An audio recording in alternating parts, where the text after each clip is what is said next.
I'm Greg Hunter. Welcome to USAWatchdog.com with a return visit by the person who wrote this book, Fed Up. She's had not very flattering things to say about the Federal Reserve. Her name is Danielle DiMartino Booth. She has DanielleDiMartinoBooth.com and also QuillIntelligence.com. Free stuff on both. At Quill Intelligence is a subscription service. DanielleDiMartinoBooth.com is her old site, which she still keeps up. It's a great site. Anyway, Danielle DiMartino Booth, thanks for joining us today on USAWatchdog.com. It's been some time. It's great to be back. Yeah, it's been about a year, but listen, lots of Fed news. You were, of course, the Federal Reserve right-hand person for Richard Fisher at the Dallas Fed. You are a published author. This is a very popular book, Fed Up. And you have your Quill Intelligence Service, and you've won a lot of awards on this. But let's talk about the Fed. The Fed has doubled its balance sheet from $3.7 trillion in September of 2019. And now it's well over $7 trillion. What's going on with the Fed's balance sheet? I don't know if they're ever going to be able to shrink that again, are they? Well, they tried to shrink it once, and how did that work out for them? So they've certainly been doing their level best at monetizing the debt. Thank heavens they can't actually step up to actual U.S. Treasury auctions and buy directly from the government, but they have been able to give the biggest banks on Wall Street a lot of extra nice business since we've had the coronavirus hit, because they're able to go out and buy trillions of dollars in securities in the open market, again, through big investment banks. Where is this going? There's a meeting up in September, which is going to be a key meeting, it's the last meeting of the fiscal year for the U.S. government. Well, it's September 16th. It's the last one before the election, most importantly. It seems like they're going to press the inflation button. They're talking about we're going to go above the 2% rate, and it doesn't look like they're going to be raising rates anytime soon to fight any kind of inflation. What's going on with that? What does that mean to the man on the street? I'm looking at market pricing that suggests that we're going to have rates at the zero bound, rates at 0% until 2024. So all you baby boomers out there, get ready to keep working, because you're not going to make any money on your savings for a very long time. And as far as what they do in September, it will be entertaining if they say that they can run inflation hot. But since the metric that they use for inflation by design understates it, using Medicare and Medicaid reimbursement rates to input their healthcare inflation. That's not what you pay. That's not what I pay for your health insurance, for your healthcare costs. They constantly and systematically understate housing costs, which are the highest expense for any American family. So highly disingenuous for Fed policymakers to say, we're going to let inflation run hot, we're going to let it run above 2%, when they haven't been able to hit 2% with a 2x4. In the real world, are they going to be hitting more inflation though in the real world then? I mean, because you're saying the metrics are all kind of skewed to not show inflation, but in the real world where you have to, pay for healthcare and housing and whatever, is inflation going to be running much hotter in your estimation? I think right now we're going to have to wait and see what happens with the coronavirus, what happens with the job market. We are seeing permanent inflation increasing, and we have started to see another uptick in initial jobless claims. These are not the kinds of economic data that you want to see if you want to be able to talk about companies having pricing power. And companies having pricing power is all about whether it's a rental, whether you're a tenant and your landlord is trying to raise rent, or whether you're in the grocery store and looking at buying beef over chicken. If you don't have sufficient income to pay higher prices, you simply don't. And inflation ends up not being the specter that it threatens to be. That being said, we do have inflation where it is not measured, and that is in asset prices and in housing prices. But boy, we've read this book before. What do you think when you say it's going to be entertaining, the Fed meeting? What are they trying to accomplish here? I mean, oh, well, now you're asking why they want to say that they want for inflation to run hot, even though they can't accomplish that. Anything that they can do to keep the printing presses running, any cover that they can try and create, any type of narrative that they can paint for the public that allows them justification to go from $4.5 trillion to $7 trillion, and now obviously, if you say we're going to let inflation run hot, we haven't been able to hit 2%, but we'll be able to keep printing even if it's 3%. The Fed is looking for cover to continue its constant quantitative easing campaign. And if technically it says we're going to let inflation run hot, then it's got that covered that it's looking for. It is always about lower for longer. It is always about keeping the printing press running 24/7. Where do you think this is going to end up in terms of, is the market going to be able to hold up? I mean, somebody was saying if you took the FANG stocks out of the market, then S&P would be way down from where it was. Is it all about the market? Can they keep this thing levitating with all this printed money? Well, they certainly do seem to be able to keep the major indices at all-time highs at all times. And you are right. The concentration of the 7 largest stocks is now $8 trillion. That is larger than most countries, by the way, many countries. And you are right that without them, the S&P 500, the broadest benchmark stock index in the country, without those largest stocks, then we would have a down year in the stock market. As to whether or not they can keep this facade going, that they can keep this mirage alive. And what they are doing also is keeping the bond market open, the corporate bond market open for the biggest and the best. This is the haves and the have-nots of credit. If you're a small, mid-sized company, good luck. Very difficult to find credit. If you're the biggest companies in America and you've got access to publicly to the public markets, the bond market, to the open syndicated leveraged loan market, you don't even need to have profits. You can just get as much money as you want to keep going. So it is as bifurcated as it comes. It is certainly not American the way we would think it is. And there has not been enough discussion devoted to the fact that monetary policy at the Federal Reserve has done a bang-up job of keeping the largest companies going, while we've watched a lot of mom and pops that ran great businesses and were solvent and just needed a liquidity bridge go by the wayside. This has been a tremendous fiscal and monetary failing. What should they do? What should Donald Trump do if he's listening to this interview right now? Oh, I'm not so sure it's on Donald Trump, even though I think that there was a lot of confusion caused by some of the memorandums that he signed that have not been taken up by a lot of the states. And you are starting to see evictions across the country. I don't know of any politician who thinks evictions make for good optics, but that's what we've got with 60 some odd days before the election.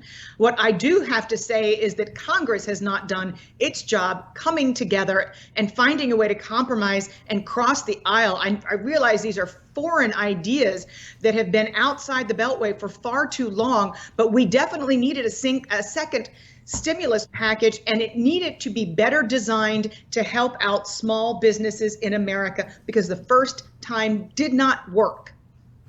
Talk about that. I mean, it looks like all the money went to the big companies and people that shouldn't get it, and there were people, universities.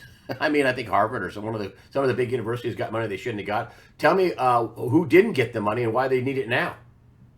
Well, look, U.S. small businesses are not necessarily of an identical construct.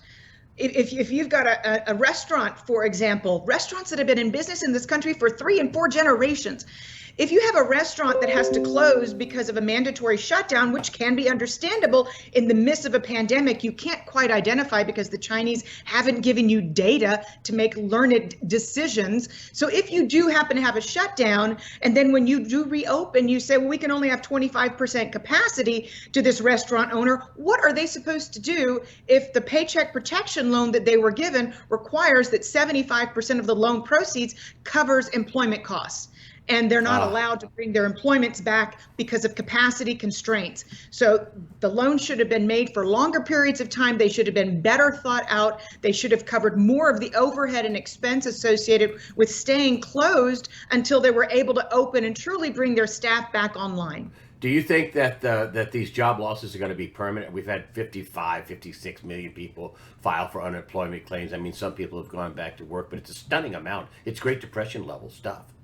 Do you think this is going to be permanent job losses, or at least semi-permanent? Goldman Sachs came out with a report just a few days ago that said that they anticipated that of all of the job losses thus far, they think at least a quarter of these will be permanent in nature, stretching out through the end of 2021. I don't see a way to deny that, because you're watching layoffs begin to creep up the income ladder. The longer you have demand destruction, the longer you have Americans afraid to travel unless they're taking to the open roads in their cars and their RVs, which is certainly how my family has handled the pandemic. We've driven instead of flown. But as long as you have this type of damage and business travel having been eviscerated, you are going to see permanent damage in the economy. You will see entire hotel chains close down, and those jobs that are very high intensity labor jobs be lost for good in many cases. You think that the eviction is going to be part of the eviction phenomenon, wave, or whatever you want to call it, is going to be part of the permanent damage? You know, I think that there will be permanent damage to the housing market. When you keep interest rates at artificially repressed low levels, as the Federal Reserve has done for the past 12 years or so, if you're Joe Q, apartment developer or a home builder, you're only building luxury homes in order to make your margins work and make your shareholders happy. Well, that doesn't work. And what it's done is it's pushed unprecedented millions of Americans into the rental pool and rental units that they could not afford unless they lived 2 hours away from their middle income or low income paying job. And now what we're seeing on the flip side of it is evictions. You know, it's not very often that you know me, I don't play politics at all, but I did see one little line item on Biden's tax proposal that I actually appreciate, and that is that lower income Americans should be given some kind of a tax break in order to become a homeowner, a little bit of help with that down payment so that you're actually in a home, building a community, paying towards a mortgage, as opposed to just, excuse my French, pissing money into the wind month in and month out on over the market, overpriced rent. Where do you think I have to talk about gold. I mean, gold's hit new all-time highs. It's still just about at new all-time highs. It's come off from 2000 and change down to a little over 1900. Silver's a little over 26. Big moves in gold and silver. Why? Well, so silver is speculators' gold, if you will. Silver is where you want to go if you want to have fun in precious metals. Gold is where you keep the bulk of your holdings if you know that they're going to be around for a long time. So the reason I think you've seen as much interest as you have in gold comes down to something very simple. We are at a speculative ball right now, whether you're talking about junk bonds or the stock market, everything's gone completely haywire. And what we've seen in the past is if you need protection for your portfolio at a time when speculation is running rampant, when the peanut butter does hit the fan, so to speak, gold is the one place that investors are able to find the protection that they need. What do you think about the Fed balance sheet? I mean, you're a former Fed watcher. You have to be freaking out. And you're thinking, wow, they got it down to 3.7 trillion before the repo crisis in September, and then it's 7 something. Jim Rickards is saying maybe it's going to be 10 or 12. Other people, Noby Prince is saying it could be 10 or they're telling us it's going to be 10 or 12. I mean, what do you think about that? What does that mean? They're adamantly saying that they're willing to blow up the balance sheet to whatever it needs to be, whatever it takes. And that's kind of frightening to hear. And yet, if nobody gets in their way, if nobody stops them, truly, what is to stop them? And what does that mean, though? I mean, for the guy listening to this at home who's got his $50,000 a year job going, what does this mean to my family? The Fed's going to just, blow their balance sheet up. Is that signaling big inflation, which is maybe the reason why gold and silver are also taking off? That big money is smelling, woo, the bonds may be no good. The money may pay me in confetti. I mean, right? Well, that could certainly be the case. And if we decide to completely crawl way off the reservation and print money to go, let's say we're going to go from 25 to 50 trillion overnight. We're going to implement modern monetary theory in full. We're going to have Medicare and Medicaid for all. We're not going to worry about what any of it costs, college tuition, you name it, and a pony on top of it. If we're going to blow up our national debt to that level, then I think that we will have inflationary pressures. I think that we will have foreign investors who say, this is enough for me, I'm stepping back. But for the moment, because of the economic damage right now that is unfolding in the US economy, I think that the first impulse is going to be that of deflation. But that doesn't matter. Gold outperforms in deflationary environments as long as there is sufficient anxiety and disruption potential in the financial markets. That's what makes gold the perfect hedge, regardless of whether or not you foresee deflation or inflation further out on the horizon. Excellent. And I just wanted, I know you're running up against another interview that you're doing, but I wanted to ask you about this because a lot of people have said, and now you would know this, a lot of people have said, oh, hey, listen, the Fed is taken over by the Treasury and Steve Mnuchin. And I've actually heard Powell say, well, I'll be consulting with Steve Mnuchin on whatever. Does it look like Steve Mnuchin has more control over the Fed? And I know they're independent banks and they're, the Fed's been around for a long time, since 1913, 14. But is Steve Mnuchin more powerful and has more control over the Fed than ever before? Is it part of the U.S. government now? It is as close as it's ever been. I think everybody who watches me today should Google the 1951 Plaza Accord. That was something that redrew the lines of demarcation in between the U.S. Treasury and the Fed. I think we need to revisit something of that nature when the dust settles, because I like to say that the Treasury's done an effective leveraged buyout of the Fed. Mnuchin and Powell are on the phone all the time. It is a matter of public record. This is definitely distorting the lines, and it is explicitly against the Federal Reserve Act of 1913, as you point out.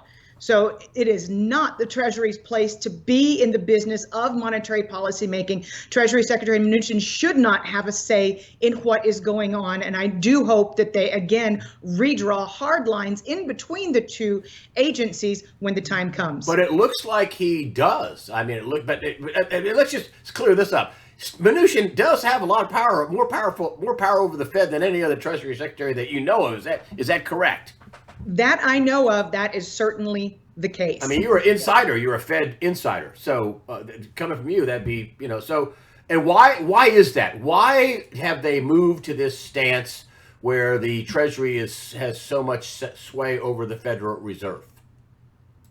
Well, I think that they decided that in times of emergency, which they use the shock of the coronavirus, that in times of emergency, we can bend the rules to be what they need to be to satisfy what we're actually trying to do, which is bailing out a bunch of great big companies that don't necessarily deserve it.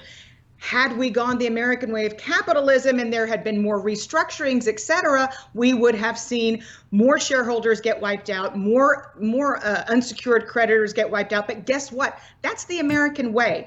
And when these companies that are not run well do go out of business, they make way, they make room, they take capacity out of the system so that new young innovators can come into the economy and create jobs going forward and keep the U.S. economy alive and keep momentum going in a forward and positive way. Capitalism has been crushed in the name of the coronavirus, and I think it's shameful. Are we headed for a Great Depression or Greater Depression?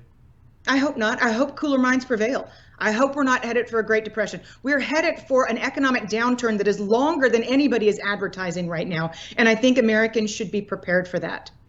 Danielle DiMartino Booth, I know we're running up to a hard out for you with your Fox interview I think you have coming up. Thanks for telling me about that. They're nice people. The book is Fed Up. I think it's in its 5th or 6th printing. The websites, let me make sure I get this all right. I love both your websites, frankly. Well, one is Danielle DiMartino Booth. You've had it for a long time. It's just DiMartino Booth. I'm sorry, DiMartino. Okay. DiMartinoBooth.com. If That's you want to go to DiMartinoBooth.com. I got that. I just want to make sure I get that in. DiMartino, it's Danielle DiMartino Booth. DiMartinoBooth.com. And if you scroll down on that one, there's free stuff. It's nice stuff. It has your book, and your book buying page is a great book. And then you have also, and I want to make sure I get this in, Quill Intelligence. This is your flagship internet property. There's also free stuff there. You can also subscribe for cutting edge insider analysis and input and where things are going in terms of the economy and financial. You've won a lot of awards, but that is quillintelligence.com and DiMartinoBooth.com, both twin sites. Lots of free stuff on. You can also subscribe to quillintelligence.com. Danielle DiMartino Booth, thank you for joining us today on USAWatchdog.com. Thank you. Take care.